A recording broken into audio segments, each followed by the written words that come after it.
le Premier ministre britannique et moi-même donnions mandat à nos chefs d'état-major des armées pour que l'équipe franco-britannique puisse être déléguée dans les prochains jours en Ukraine. You've allowed yourself to be in a very bad position, and he happens to be right about it. You're not in a good position. You don't have the cards right now. With us, you start having cards. Right now, you don't. You're playing cards.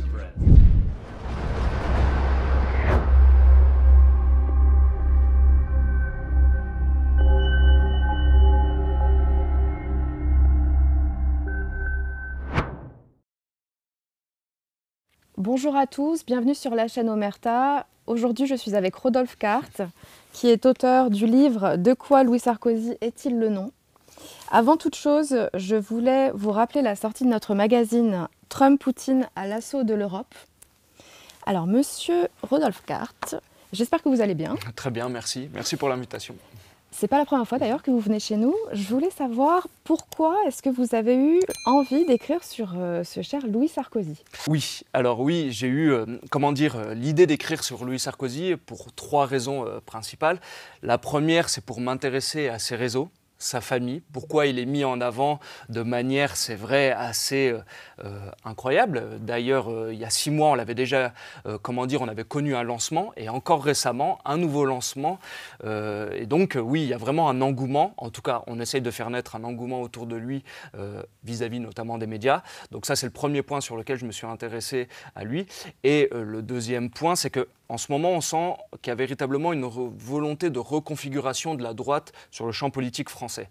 Le RN est aux portes du pouvoir, le gouvernement central veut se maintenir, l'extrême centre, disons plutôt son flotteur droit, veut justement récupérer la présidence après Emmanuel Macron. Donc il y a vraiment une volonté de s'opposer à l'arrivée au pouvoir du Rassemblement national. Et à mon avis, modestement, ou peut-être plus grandement dans les années à venir, Louis Sarkozy, à mon avis, joue un rôle dans cette volonté de reconfigurer la droite.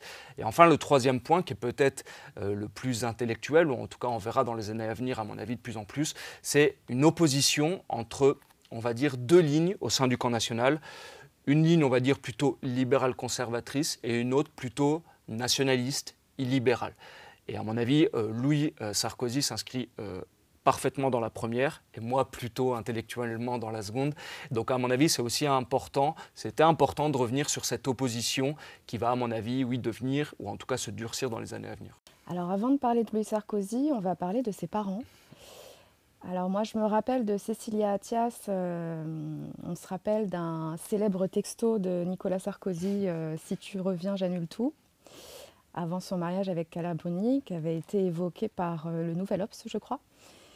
Et Nicolas Sarkozy qui était vu un petit peu comme un président bling-bling. Comment est-ce que vous analysez ses parents et puis dans quelle atmosphère il a baigné dans son enfance? Comme vous l'avez très bien dit, il y a d'abord son noyau familial qui est très important, mais il y a aussi les pièces rapportées, parce que ses parents ont divorcé. Et oui, les beaux-parents de Louis Sarkozy, à mon avis, sont importants. Tout d'abord le père, comme vous l'avez très bien dit, il nous est tous restés dans l'esprit, avec les Ray-Ban sur le nez, la Rolex au poignet, le yacht de Bolloré, etc., etc. C'est vraiment un président qui nous a fait passer dans une autre dimension, politiquement j'entends, c'est vraiment le président bling-bling, le président américain. Jean-Philippe Imarijon avait sorti à l'époque, lors de sa première présidence, de sa présidence, Sarko l'américain. Et c'est vrai que quand je me suis renseigné pour l'écriture de ce livre, je suis retourné un petit peu dans les articles de l'époque. Donc là, on est entre 2000 et 2010. Et c'est vrai qu'à l'époque, vous vous en souvenez, il y a le scandale Wikileaks qui est révélé. Et d'ailleurs, on avait su, grâce à ce scandale et à ces révélations, que le père avait été, j'ai pas envie de dire piloté, mais en tout cas lancé ou en tout cas accompagné par l'ambassade américaine qui avait misé directement sur son profil. C'est vrai qu'il avait un profil largement atlantiste, pro-américain. En tout cas, il n'était absolument pas, offensif, comme avait pu l'être de Villepin en 2003 avec la guerre en Irak, et même il avait critiqué la non-intervention de la France en Irak, à côté des États-Unis. Donc voilà, c'est vraiment un personnage qui a baigné dans un environnement familial déterminé. Et c'est vrai que les femmes aussi ont une grande importance dans son éducation. Tout d'abord sa mère, et sa belle-mère Carla Bruni. Et c'est vrai qu'il y a un aspect qui m'a intéressé parce que je suis retourné lire aussi le livre de feu Patrick Buisson, La cause du peuple. Et il y a une anecdote qui est assez intéressante dans le livre. À l'époque, il y a une discussion entre Nicolas Sarkozy, Patrick Buisson et Carla Bruni. C'est au moment, vous savez, du succès du film Bienvenue chez les Ch'tis, qui est vraiment un succès populaire, des millions d'entrées. Et Carla Bruni a fait cette remarque en disant que c'est un film populaire, mais dans le mauvais sens du terme. Et justement, elle critique à cette occasion-là le sang rabougri des Français et parle de régénération du sang des Français par l'immigration. C'est intéressant. D'ailleurs, la mère, Cécilia Sarkozy, avait dit aussi dans un entretien pour Libération qu'elle était fière d'avoir aucune goutte de sang français. Donc vous voyez, il y a vraiment un bain comme ça, on va dire cosmopolite, ou en tout cas ouvert, brassage des cultures. Et autre fait assez intéressant, je me suis intéressé à son beau-père, donc Monsieur Attias, qui est un gérant de holding, d'entreprise, on va dire internationale, qui fait des relations de business avec l'Afrique, le Moyen-Orient, les États-Unis, l'Europe, etc. Et je suis retourné voir une émission en 2014, dirigée par Franz-Olivier Gisberg. Et dans cette émission, on retrouve 3 personnages, Daniel Cohn-Bendit, Éric Zemmour et M. Attias. Et ce qui est intéressant, c'est qu'à l'époque, si vous avez M. Attias et Daniel Cohn-Bendit qui se font les promoteurs de la société ouverte, ils font même, je me souviens, l'éloge de villes un peu déconnectées, hors sol, comme Dubaï, en disant que c'est vraiment là que se passe, ou en tout cas, l'avenir de l'humanité va vers ces villes. Et déjà à l'époque, Éric Zemmour, bien avant qu'il soit candidat, justement, s'oppose à eux. Et d'ailleurs, justement, Attias revient en disant que c'est un homme multiculturel, qu'il a des ouvertures comme ça sur le monde. Donc voilà, c'est vraiment dans ce bain qu'a, à mon avis, baigné Louis Sarkozy. Alors bien évidemment, on n'est pas tributaire des griefs de sa famille, mais il n'empêche, je pense que ça l'a quand même largement influencé, comme on est tous influencés par notre milieu familial. Il a passé une bonne partie de son enfance et de son adolescence aux États-Unis. Il a fait une école militaire d'ailleurs et il avait pris, ça m'a fait rire, il a enlevé son nom et il a choisi le nom Adams, oui. Qui était tiré d'un jeu vidéo pour son école militaire. Il a fait de la philosophie, de l'histoire de l'art. Est-ce que, je sais aussi qu'il il voulait se présenter aux États-Unis, mais ce n'est pas possible, donc il est arrivé en France. Est-ce qu'il est venu en France par dépit? Là-dessus, je ne sonde pas les cœurs et les reins. Vous savez, on a ressorti des anciens tweets quand il était très jeune et qui disaient qu'il était fier d'être patriote américain et non pas patriote français. Là-dessus, j'ai vite passé parce que c'est intéressant, mais bon, des tweets de jeunesse, on peut en avoir fait et avoir changé. Donc bon, là-dessus, je n'ai pas trouvé ça intéressant. Mais par contre, comme vous l'avez dit, le parcours académique, là, mérite qu'on s'y intéresse un peu plus. Il a la double nationalité. Aujourd'hui, il était parti pour faire une carrière militaire américaine. Et ce qui est intéressant, c'est que le nom d'Adams que vous avez mentionné, c'est le nom d'un héros qu'on incarne qui est un GI américain. Donc vous voyez, il y a vraiment là encore l'environnement culturel dans lequel il baigne. Et c'est vrai qu'il y a un article aussi qui mentionne, par exemple, je reviens dessus dans mon livre, ces tatouages, parce qu'ils sont assez éloquents aussi, ces tatouages. Il y a une citation du philosophe John Locke, qui est un philosophe plutôt de tendance libérale anglais, mais on a aussi une peinture de la Révolution américaine. Donc voilà, il y a vraiment encore la symbolique. Il est parti grandir parce qu'il a accompagné sa mère aux États-Unis. Donc voilà, c'est comme d'habitude, toujours cet environnement, ce bain intellectuel dans lequel il a baigné. Et d'ailleurs, ses références culturelles, ou en tout cas les références dont il se prévaut, sont souvent des références, on va dire, anglo-saxonnes.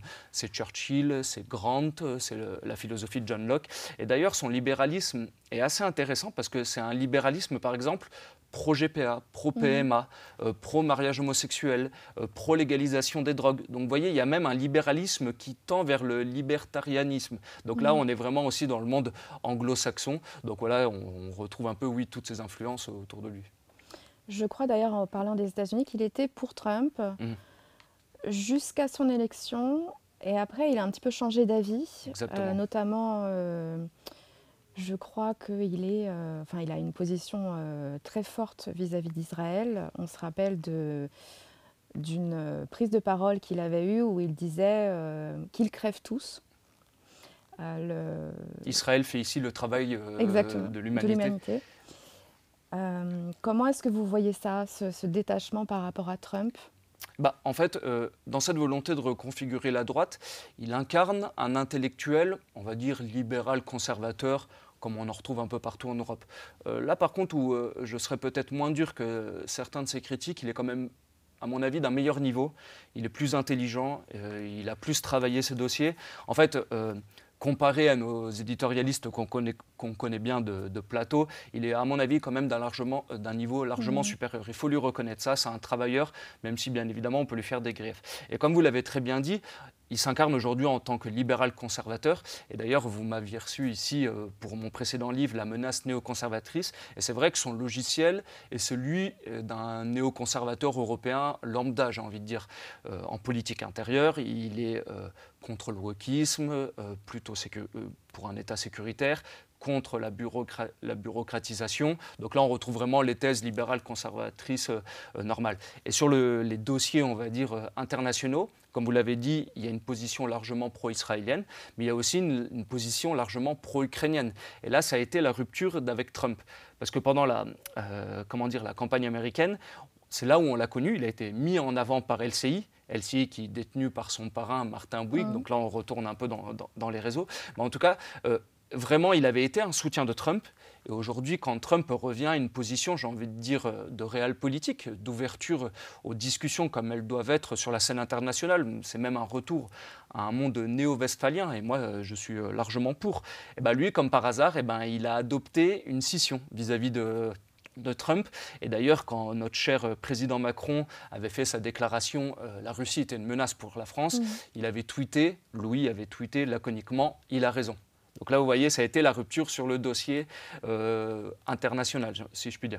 Donc voilà, on retrouve vraiment un logiciel chez lui néoconservateur lambda, comme je l'avais analysé dans mon précédent livre. On voit également qu'il bénéficie du réseau de ses parents, notamment de son père, puisqu'il intervient sur LCI, qui est géré par Martin Bouygues, donc son parrain. Est-ce que vous pensez encore qu'on peut parler de méritocratie dans un système où les figures politiques, en fait, semblent se transmettre le pouvoir de père en fils? Oui, alors, ça, à mon avis, est-ce que je peux développer un petit point qui mérite un petit peu d'histoire politique, à mon avis? Aujourd'hui, on arrive vraiment dans un moment de crise paroxystique sur plusieurs points. Au XIXe siècle, vous savez, quand on a l'apparition des différentes nationalités en Europe, disons qu'elles vont se construire sur un contrat social tacite. Ce contrat social tacite, comment dire, on peut le déterminer en plusieurs strates. La première strate, c'est que la nation civique égale à la nation ethnique, ou en tout cas, on se reconnaît en tant qu'Allemand, en tant qu'Italien, en tant que Français, cela va de soi. Le deuxième point, comme vous l'avez très bien dit, au XIXe siècle, on a un remplacement des anciennes élites, des anciennes aristocraties, par les bourgeoisies montantes. Et c'est vrai qu'elles vont se construire sur le narratif du mérite, du travail, contre le mérite, ou en tout cas contre l'héritage du sang, dont se prévalaient les anciennes aristocraties. Troisième point, à l'époque, on a aussi une classe moyenne montante. C'est vrai que les classes moyennes montent, comme ça, elles deviennent de plus en plus importantes, et elles veulent justement avoir un poids politique dans la vie de la nation. Troisième point, quatrième point, on a aussi des systèmes économiques qui sont largement fondés sur la production industrielle et la production agricole. Et aujourd'hui, ce qui est intéressant, c'est qu'on voit que chacune de ces strates, chacun de ces points est en crise. Le premier point, une nation civique égale nation ethnique, pas besoin de revenir dessus. On sait les périls les nations européennes, on sait par quel péril démographique, d'immigration elles sont menacées. Et le deuxième point, pour revenir à votre question, c'est qu'aujourd'hui, si à l'époque, c'est vrai, on avait réussi à faire monter une énergie vive un peu du bas peuple, c'est les hussards de la République de Piggy, vous savez, où on arrive comme ça à arracher parfois à la glèbe des enfants de paysans pour en faire des personnalités politiques, on voit qu'aujourd'hui, il y a un mur. Et on voit des logiques de népotisme, des logiques plutocratiques, où on essaie de recycler les fils de... Les dynasties politiques ont existé tout le temps. Encore récemment, par exemple, si on prend le cas des États-Unis, on a connu les Roosevelt ou les Kennedy. Même en France, j'ai envie de dire qu'on a connu bien évidemment les dynasties royales, monarchiques, mais même, j'ai envie de dire, républicaines, avec les Carnot ou les Debré, qui sont vraiment des familles motrices, si je puis dire. Et aujourd'hui, disons qu'on tombe un peu d'un niveau. On a Duhamel, les Duhamel, vous savez, avec le journaliste bien connu. On a Colosimo, par exemple, vous savez, la conseillère d'Emmanuel Macron avec son père Colosimo. Puis on a donc Louis Sarkozy. Alors, comme je vous l'ai dit, je pense que Louis Sarkozy est quand même d'un niveau supérieur. Mais il n'empêche, cette circulation des élites ne vient plus. Et enfin, les autres points que j'ai abordés, la classe moyenne aujourd'hui française est déclassée. On voit qu'elle vit de plus en plus durement. L'alimentation, l'énergie, bien évidemment, les factures qui s'alourdissent, la pression fiscale sur les actifs. Et le quatrième point, aujourd'hui, la société industrielle et la société agricole sur lesquelles s'étaient construites les économies nationales du XIXe siècle, elles sont complètement lapidées. C'est la délocalisation, c'est bien évidemment l'abandon de barrières tarifaires. Et là, on retombe sur les mesures qu'essaie de mettre en place Trump, qui sont des bonnes mesures, à mon avis. Il faut revenir à un monde protectionniste dans les années à venir. Donc là, on voit qu'à travers, l'abandon de la circulation des élites, parce qu'aujourd'hui, c'est vraiment dans un vase clos que cela se fait, ils avaient fait, il me semble, une analyse, vous savez, du parcours de M. Attal. Ils avaient montré que sa vie s'était faite dans un rayon de 3-4 km à Paris. Tout s'était fait ici, en fait, depuis son poste de député, ministre, à l'école alsacienne. Enfin, vraiment, vous voyez qu'aujourd'hui, en fait, tous les parcs dans lesquels on voit tous les rejetons parisiens, c'est là où on a nos sites, sauf qu'à l'époque, on arrivait à ouvrir et à faire venir ces énergies de la région, par exemple. Et aujourd'hui, ça ne se fait absolument plus. Concernant Louis Sarkozy, est-ce que vous pensez, alors j'ai vu récemment, dans quelle époque sur France 2, qu'il avait cité les désaccords qu'il avait avec son père, notamment l'Ukraine et la Russie, la GPA, PMA, les drogues, Israël également, et il a déclaré sur Europe 1 « Avec mon père, notre relation est exceptionnelle par son amour et sa banalité. Le grand travail de ma vie, c'est de paraître plus crédible à ses yeux. » Est-ce que vous pensez qu'il cherche à suivre ses traces ou à s'en émanciper? Ça, c'est toujours la question un peu difficile. Alors moi, déjà, le fait qu'il soit en accord et qu'il soit bien avec son père, je trouve ça plutôt louable. On a connu plutôt d'anciennes générations où les rejetons se construisaient contre leur père de manière un peu caricaturale, si je puis dire. Donc, pour le coup, voir un fils qui se revendique de son père, qui le protège, alors c'est vrai, de manière un peu, comme un fils protège son père, parfois un peu touchant, mais en tout cas, là-dessus, moi, je l'attaquerai absolument pas. Mais par contre, là, pour revenir à son rôle qu'il a aujourd'hui dans cette volonté de reconfigurer la droite, c'est vrai qu'aujourd'hui, je m'étais intéressé à l'analyse d'Aquilino Morel. Aquilino Morel, vous le savez, c'était le conseiller politique de François Hollande lorsqu'il était président. Et Aquilino Morel, il analyse le vote Rassemblement national. Il dit, aujourd'hui, on peut décrire le vote Rassemblement national par plusieurs points. La désindustrialisation du pays, le déclassement de la classe moyenne, l'immigration incontrôlée et le fait qu'on aille vers une France de plus en plus fédéralisée dans l'Union européenne, qui perd de sa souveraineté, etc., etc. Et il disait justement, Aquilino Morel, pour qu'on empêche le RN d'accéder au pouvoir, il faut qu'on fasse émerger un nouveau Sarko. La formule est intéressante. Et ce nouveau Sarko, vous savez, c'est quand Sarkozy arrive au pouvoir en 2007, il y arrive aussi grâce à la campagne Patrick Buisson. C'est une campagne qui mélange, à mon avis, 3 aspects qu'il faut reprendre aujourd'hui, que le RN reprend plus ou moins bien, à mon avis plutôt bien. C'est vraiment l'alliance du populaire, de l'identitaire et du sécuritaire, ou en tout cas, vous voyez, cette protection à la fois culturelle, mais aussi sur la sécurité. Et c'est vrai qu'aujourd'hui, on voit que l'extrême centre essaye de tester des candidats pour essayer de faire monter quelqu'un, parce que le grand danger pour le gouvernement central, c'est que la dernière poche à droite ne bascule pas vers le RN. Et cette dernière poche, elle est constituée par quoi? Par la petite bourgeoisie, par les retraités. Et d'ailleurs, on voit que les retraités sont en train de faire la bascule. C'est la dernière enquête de la Fondation Jean Jaurès, il me semble, qui montrait que les retraités votent de plus en plus pour le Rassemblement national. Et on va dire les classes éduquées, moyennes, hautes, qu'on retrouve dans les centres urbains. Si ce socle bascule du côté du RN, le RN aujourd'hui devient hégémonique en France. Et ça, bien évidemment, c'est leur hantise.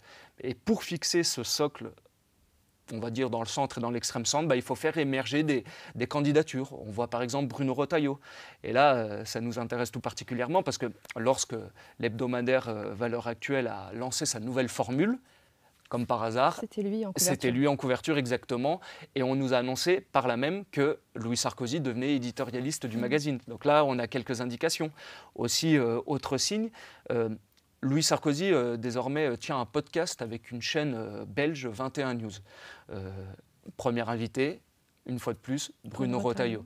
Donc vous voyez, là, il y a vraiment une volonté de faire monter ce personnage comme un intellectuel organique. Alors c'est peut-être un grand mot, bien évidemment, mais de faire monter comme ça une personnalité comme Louis Sarkozy qui puisse accompagner intellectuellement pousser Bruno Retailleau. Donc, et là, je reviens aussi sur un parallèle pour revenir à votre question avec le père. Ce qui est intéressant, c'est que la famille Sarkozy n'a pas mis ses billes dans le même sac. si Louis Sarkozy se fait aujourd'hui le VRP de Bruno Retailleau, et je pense qu'il a raison là-dessus, en tout cas selon ses intérêts, le père, lui, a misé plutôt sur Gérald Darmanin. C'est intéressant là aussi les petites différences entre le père et le fils. Bon, en tout cas, dans les deux cas, si c'est l'un ou l'autre, en tout cas, il y en aura un des deux qui aura gagné. Alors justement, dans votre livre, vous dites que pour Louis Sarkozy, l'homme politique idéal, ce serait avec l'intelligence d'un Bellamy, la stratégie d'un Wauquiez, le régalien d'un Retailleau, le budgétaire d'un Linard, l'attrait populiste d'un Darmanin, de mélanger ça en une personne et de foncer à la ligne. Oui. Ça en dit beaucoup sur... Oui, moi ça m'effraie plutôt, mais... Oui, aussi. Ça en dit beaucoup sur l'homme politique idéal de Sarkozy. Est-ce que vous pensez, je sais aussi qu'il a écrit un livre sur Napoléon et qu'il a récemment dit, je crois que c'était hier lors d'une interview, que la France avait besoin d'un nouveau Napoléon. Est-ce que vous pensez qu'il... Alors je sais aussi qu'il dit que son père ressemblait à Napoléon par son caractère audacieux. Est-ce que vous pensez que Louis Sarkozy s'imagine pouvoir incarner le nouveau Napoléon pour la France ? Alors ça, on le verra dans les années. Mais par contre, là, ce qui est intéressant sur son père, c'est peut-être que vous vous en souvenez, son père était autant détesté qu'adulé par les banlieues, par exemple. Parce que comme vous l'avez dit, c'est vrai. C'était la fameuse phrase le Karcher. Exactement. Et nous, Nicolas Sarkozy, on peut lui faire tous les reproches légitimes. Pour moi, c'est un ennemi de la France, bien évidemment, un traître. On ne reviendra pas sur le traité de Lisbonne en 2007. L'intervention en Libye qui a déstabilisé le Maghreb, ouvrant les portes à l'immigration subsaharienne pour l'Europe, etc., etc., bien évidemment. Mais par contre, on peut lui reconnaître qu'il avait un côté de l'audace, toujours de l'audace, encore de l'audace, vous savez la phrase de Danton. Et c'est vrai qu'il avait ce côté, en tout cas, il va de l'avant. Ça, on ne peut absolument pas lui reprocher. Mais par contre, là où, à mon avis, il y a une cassure, là où je le rejoindrais, c'est que moi, faisons un distinguo avec la situation américaine. Le deuxième gouvernement Trump, enfin plutôt le deuxième mandat Trump, à mon avis, très intéressant et il doit nous inspirer beaucoup aussi en Europe.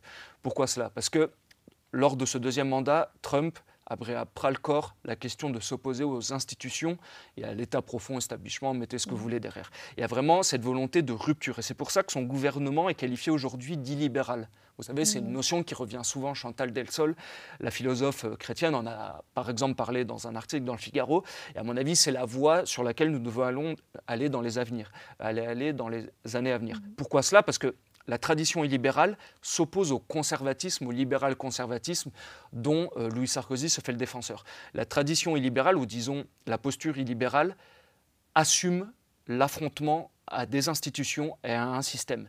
Il y a la volonté de s'en prendre aux juges, à l'État judiciaire, de s'en prendre aux médias, aussi au quatrième pouvoir, comme disait Antonio Gramsci, et de s'en prendre vraiment aux causes qui sont, à mon avis, oui, les causes de notre déclin. Donc là, à mon avis, il nous sort de la synthèse, on va dire, libérale conservatrice que peut nous vendre Louis Sarkozy.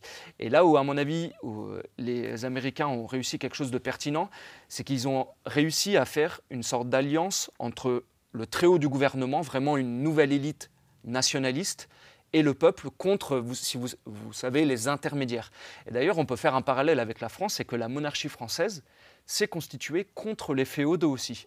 Il y avait une volonté d'avoir un pouvoir, j'ai envie de dire, quasiment des communes et du roi contre les grands féodaux. Et aujourd'hui, ces féodaux, on les retrouve.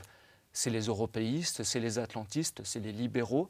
Et à mon avis, oui, cette volonté de faire réémerger une figure... Alors, c'est vrai qu'en plus, dans notre tradition française, notamment dans les derniers siècles, on la retrouve. Ça a pu être le général Boulanger, ça a pu être Napoléon III, ça a pu être Napoléon, ça a pu être le général de Gaulle. Alors chacun, selon ses formes, selon les circonstances de l'époque, mais là-dessus, moi, je serais plutôt d'accord.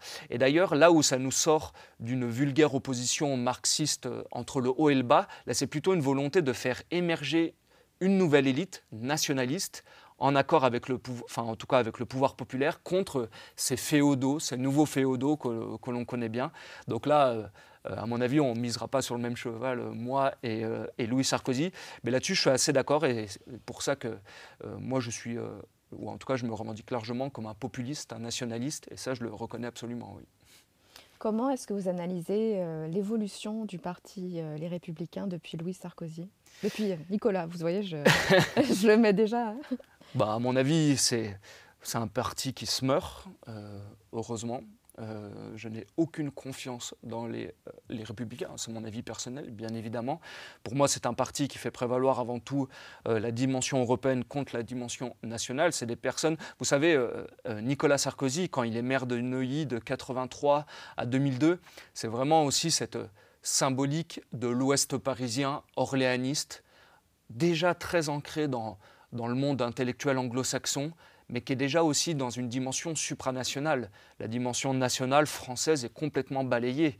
Donc moi, si vous voulez, les Républicains, le fait qu'ils serrent un petit peu plus la vis sur la dimension sécuritaire, sur la dimension justement du contrôle de l'immigration illégale, à mon avis, c'est une arnaque, un scam, vous savez, comme on dit de plus en plus. Donc à mon avis, il ne faut absolument pas leur faire confiance. Et c'est pour ça qu'on revient sur une autre analyse que j'ai faite aussi encore aux États-Unis, c'est qu'aujourd'hui, même aux États-Unis, on a vraiment un affrontement frontal au sein du camp dit de droite entre d'un côté les libéraux conservateurs et de l'autre côté les ethno-différentialistes, ou en tout cas vraiment ceux qui sont portés sur la patrie charnelle.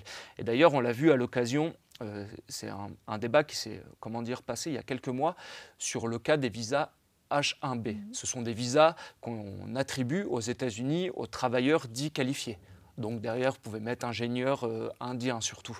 Et à l'époque, c'est qu'on s'est rendu compte, c'est qu'au sein du camp MAGA, on a eu une véritable opposition avec d'un côté tous les libéraux conservateurs très pro-Silicon Valley contre justement le peuple un peu plus redneck, même si c'est plutôt péjoratif, mais vraiment le peuple plus enraciné, qui dit qu'il il voulait ni d'immigration illégale, ni d'immigration légale, justement. Il y a une volonté protectionniste, isolationniste, de défendre, les intérêts économiques, populaires, sociaux, mais aussi les intérêts identitaires. Et à mon avis, c'est la voie sur laquelle il faut aller dans l'avenir. Et d'ailleurs, je me souviens qu'à l'époque, Steve Bannon s'en était même pris, justement, à ces importateurs d'immigrés de la Silicon Valley, comme il disait bien. Et à mon avis, ce débat au sein de la droite en Europe, il faut aujourd'hui le porter, notamment en France. Il ne faut absolument pas se faire avoir par les derniers soubresauts du flotteur droit de l'extrême centre qui vont essayer encore une fois de nous arnaquer en étant un peu plus dur sur la sécurité, un peu plus dur sur l'immigration, sur la laïcité. Mais à mon avis, non, aujourd'hui, il faut une véritable rupture et une véritable politique radicale parce que les logiques, en tout cas qui nous mènent en France, sont catastrophiques et là, il faut couper à la racine, il faut couper le nœud gordien. Alors on sait que Trump a réussi à séduire ses concitoyens issus de l'immigration. On voit que Louis Sarkozy a reconnu que c'était une bonne chose. Il avait déclaré également que l'immigration est dans notre ADN, mais il a souligné l'importance d'une réduction des flux migratoires. Quelles sont les grandes idées de Louis Sarkozy concernant justement cette immigration ? Oui, ça a été justement l'affaire dite Louis Sarkozy. Comme vous le dites très bien, quand il s'est fait le défenseur de la campagne Trump, il a fait un parallèle un peu hasardeux, je pense, entre les latino-américains de tendance catholique qui avaient voté pour Trump alors que d'habitude ils votaient plutôt démocrates. Il avait dit, vous voyez, si on a un discours dur sur le wokisme, assez conservateur, on pourra faire voter l'électorat musulman pour les partis dits de droite. Disons que le parallèle entre la situation américaine et la situation française, à mon avis, ne tient pas du tout. Il y a des différences de flux, il y a des différences de stock, il y a des différences historiques. Est-ce qu'un musulman conservateur est équivalent à un latino ou en tout cas un Mexicain de tendance catholique? Là aussi, à mon avis, c'est assez hasardeux. Et le deuxième point où il y a vraiment eu une fracture, c'est un off qui a été sorti par le JDD. Dans un off par le JDD, il avait dit « Mohamed doit devenir un prénom français ». Pourquoi pas? La suite est encore plus intéressante. Il avait dit « Moi, je m'en fiche que la France, dans 4 siècles, soit de la couleur de mon café, tant qu'elle paie ses impôts et qu'elle boit du vin, cela me convient ». Donc là, vous voyez aussi la différence, j'ai envie de dire, mais vraiment philosophique, intellectuelle, entre d'un côté les libéraux conservateurs et de l'autre, on va dire, ceux qui sont encore attachés à la notion de peuple historique. Bien sûr qu'il peut y avoir des Français, on va dire, jaunes, noirs, marrons, vous savez, c'est la fameuse phrase du général de Gaulle. Mais à mon avis, une politique de droite assumée, nationaliste, doit tout faire pour maintenir le peuple historique majoritaire sur sa terre. À mon avis, c'est un inconditionnel, on ne peut pas l'outrepasser. Donc vous voyez, cette phrase de Louis Sarkozy montrait vraiment cette opposition, à mon avis, qui sera de plus en plus frontale dans les années à venir, entre d'un côté les libéraux conservateurs et de l'autre le camp illibéral. Et d'ailleurs, dans mon livre, pour étayer mon propos, je reprends aussi des exemples européens, où on a, disons, comme en Italie avec Meloni ou comme en Allemagne actuellement, une volonté, ou en tout cas déjà des partis d'extrême centre plutôt classés à droite qui sont arrivés au pouvoir. Mais par contre, on voit que sur les dossiers de l'immigration, eh ben, ils ne sont absolument pas au niveau. Et on sait qu'aujourd'hui, les courbes sont tellement catastrophiques qu'il faut justement une politique de rupture. Et d'ailleurs, là, je sais que le nouveau chancelier allemand a refait des propositions très dures sur l'immigration illégale. Mais là aussi, je suis allé renseigner derrière un peu pour voir la popote qui se passe derrière. Et que oui, s'il y a un durcissement sur la politique illégale, notamment de l'immigration illégale, il y a un durcissement, ça c'est très bien, il faut le reconnaître. Derrière, il y a des accords qui sont passés avec le Kenya, avec la Géorgie, pour faire venir de l'immigration légale dans les années à venir. Donc vous voyez, à mon avis, c'est là-dessus que les gouvernements centraux vont essayer un peu de nous faire passer la pilule. Ils feront un durcissement sur l'immigration illégale en faisant beaucoup d'effets de manche, beaucoup de communication. Mais par contre, l'immigration légale, derrière, continuera à pleine turbine. Donc là, à mon avis, c'est aussi un danger. Et c'est pour ça qu'il faut pointer directement ces personnalités qu'on essaie de faire monter dans l'espace politique en ce moment. Est-ce que vous pensez, alors je sais qu'il a une passion pour les armes, qu'il souhaite dépénaliser les drogues. Je crois qu'il a dit, d'ailleurs, vous dites dans votre livre, si tu es seul chez toi et que tu prends de la cocaïne ou de la méthamphétamine, tu ne fais de mal à personne. Est-ce que vous pensez que ces idées pourraient incarner une nouvelle droite On sent de plus en plus une droite aspirée par les idées libertariennes. C'est vrai que ça s'est développé là dans les années. Alors c'est par cycle. Là aussi, moi je suis relativement jeune et des anciens sont venus me parler en disant que oui, dans les années 90, déjà dans les années 60, 90, 2000, on a eu des vagues, des retours d'un nouveau libéralisme, souvent les vents qui viennent des États-Unis ou d'Angleterre, vous savez, Margaret Thatcher, Ronald Reagan, ce genre de choses. Donc aujourd'hui, ça touche. Mais une partie de la critique des libéraux est tout à fait recevable. La critique du mammouth bureaucratique, la critique de la pression fiscale sur les actifs. Moi, je peux tout à fait la reprendre. Et bien évidemment qu'il faut aller contre. Là aussi, à mon avis, il y a une erreur. Moi, quand je me présente de tradition illibérale, on amalgame la tradition illibérale au communisme. Absolument pas. Moi, je suis un défenseur absolu de la propriété privée, mais ma défense de la propriété privée ou même d'un marché national n'a rien à voir avec celle d'un libéral. Est-ce que ça fait de moi un communiste? Absolument pas. Moi, je suis plutôt attaché à une tradition de la propriété qui nous vient, j'ai envie de dire, de la tradition européenne, du citoyen dans sa cité, du citoyen, du petit paysan soldat, comme on disait sous les Romains, ce genre de choses. Donc à mon avis, on a des traditions européennes bien avant les aspirations libérales, qui est un mouvement philosophique, politique, qu'on peut circonstancier dans l'histoire. Donc oui, s'il y a des critiques qu'on peut partager ensemble, à mon avis, il faut se méfier.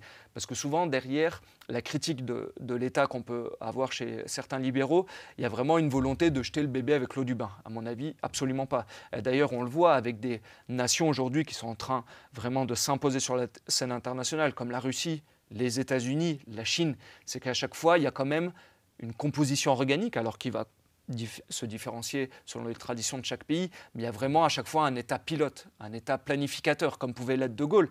Et d'ailleurs, la tradition française du colbertisme, ou même sous De Gaulle de la planification, à mon avis, est la bonne, parce qu'elle est, en adéquation avec notre nature. C'est-à-dire, on donne des grands plans d'investissement, on sait où on va, mais derrière, il faut laisser une grande liberté aux gens et aux agents, tant qu'ils ne sortent pas, si vous voulez, du couloir, justement.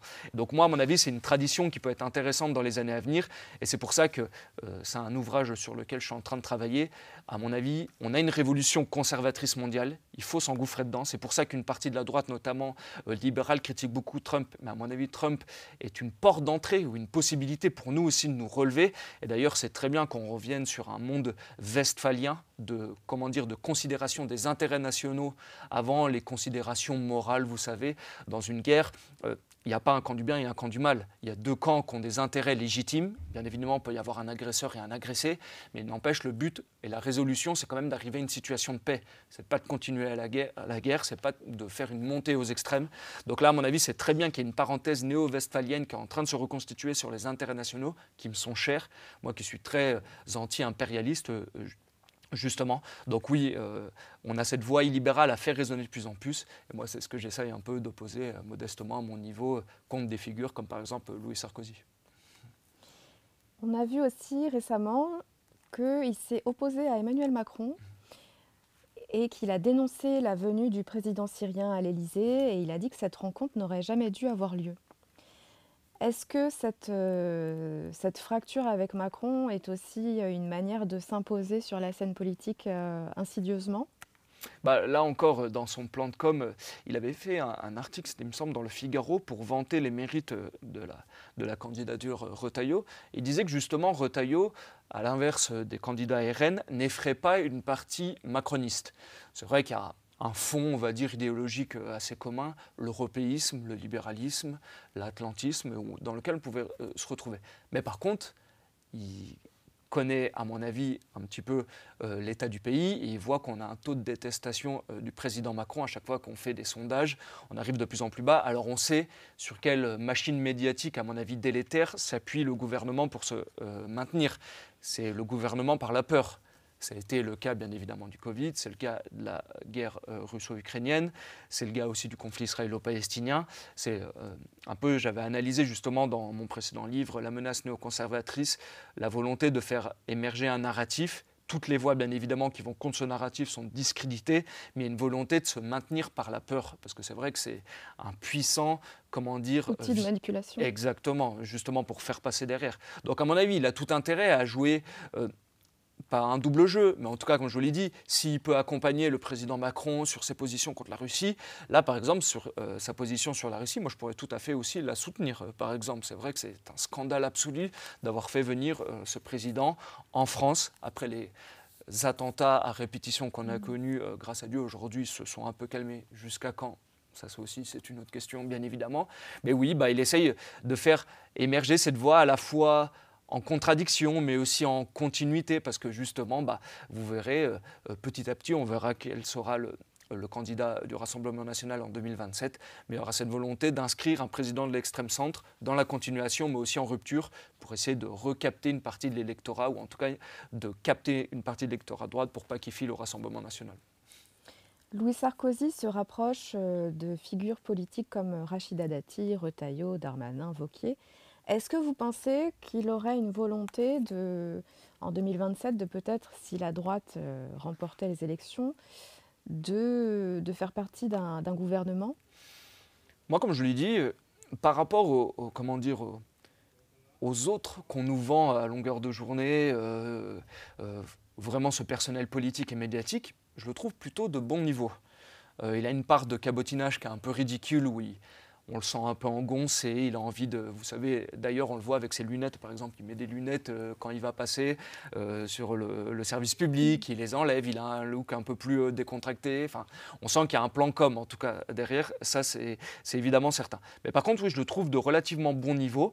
Moi, ça ne me surprendrait pas si malheureusement, et d'aventure, un autre gouvernement d'extrême centre, même si un peu plus à droite, arrivait au pouvoir, de le retrouver. À mon avis, il a un fond intéressant là-dessus. Et oui, là aussi, c'est quelque chose que je essayais d'analyser dans mon livre. Il a renoué des contacts avec Rachida Dati, Sébastien Lecornu. Il a fait deux, trois petites sorties sur la place Beauvau en disant que ça lui rappelait des souvenirs, qu'il s'y verrait, pourquoi pas. À mon avis, là... il faudrait justement, moi je n'ai aucun conseil à lui donner, mais peut-être qu'il vise un peu moins haut. Et d'ailleurs, on l'a vu récemment, si avant il pouvait peut-être évoquer la possibilité de revenir à Beauvau, là maintenant on le voit plutôt, pourquoi pas se présenter à des municipales. À Menton. Oui, exactement. Mais même quelques semaines auparavant, c'était à Neuilly, qui était un fief bien évidemment de son père. Et là, c'est Menton. Donc oui, on essaye un peu de le sonder, mais parce qu'on est dans une période d'incertitude politique, j'ai envie de dire, en 2027. Marine Le Pen ou Bardella, déjà, on n'est pas certain. Il va, à mon avis, se passer des choses. Donc on essaie de tester. Des fois, pendant une semaine, on va tester Édouard Philippe. Pendant une autre, on va tester Gérald Darmanin. Pendant une autre, on va tester Gabriel Attal. Vous voyez, donc là, c'est vraiment intéressant, en tout cas, d'avoir un peu de recul, d'analyser les médias, sur quels candidats ils vont insister. Et ça nous donne des indications, oui, dans les années à venir, ça c'est certain. Est-ce que vous voudriez rajouter quelque chose ? Je pense qu'on a fait pas mal de tours. Est-ce que vous auriez une actualité dont vous voudriez nous parler ? Alors oui, normalement à la rentrée va sortir un livre sur Mélenchon que j'ai écrit, là où j'ai voulu un peu me différencier des autres livres qui avaient été écrits sur l'homme par des auteurs de droite. C'est que j'ai vraiment essayé de faire une biographie intellectuelle du personnage, donc j'ai lu tous ses livres. J'ai écouté ses entretiens télévisuels, radiophoniques, j'ai beaucoup lu son blog. Et c'est vrai que ce personnage de Mélenchon m'intéresse. Vous savez, souvent on dit « Ah bah, vous voyez, il y a 10 ans, il était contre le voile, maintenant il est pour » et on s'arrête ici. Moi, j'ai essayé d'aller plus en profondeur. Donc, j'ai analysé son passé trotskiste, j'ai analysé vraiment son corpus idéologique qui l'intéresse. Donc, voilà, j'ai essayé de faire cette biographie intellectuelle, qui n'est pas un ouvrage définitif, bien évidemment, mais en tout cas, j'ai vraiment aussi voulu montrer que même à droite, même si, bien évidemment, il y a plusieurs droites, comme nos auditeurs l'auront compris dans cet entretien, eh ben, on peut faire un travail intellectuel et on peut vraiment s'intéresser aussi au camp d'en face, même à l'ennemi, si je puis dire. Et l'autre travail sur lequel, là, qui va me prendre un peu plus de temps, bah, j'aimerais dessiner les contours d'une doctrine illibérale dans les années à venir, à la fois en politique intérieure et internationale et extérieure. Donc voilà, c'est un peu les deux gros projets sur lesquels je planche en ce moment. Je vous rappelle la sortie du livre de Rodolphe Carte, « De quoi Louis Sarkozy est-il le nom ?» Et je tiens à vous remercier pour tout votre soutien, vos commentaires, et on se retrouve bientôt pour une nouvelle interview chez Omerta.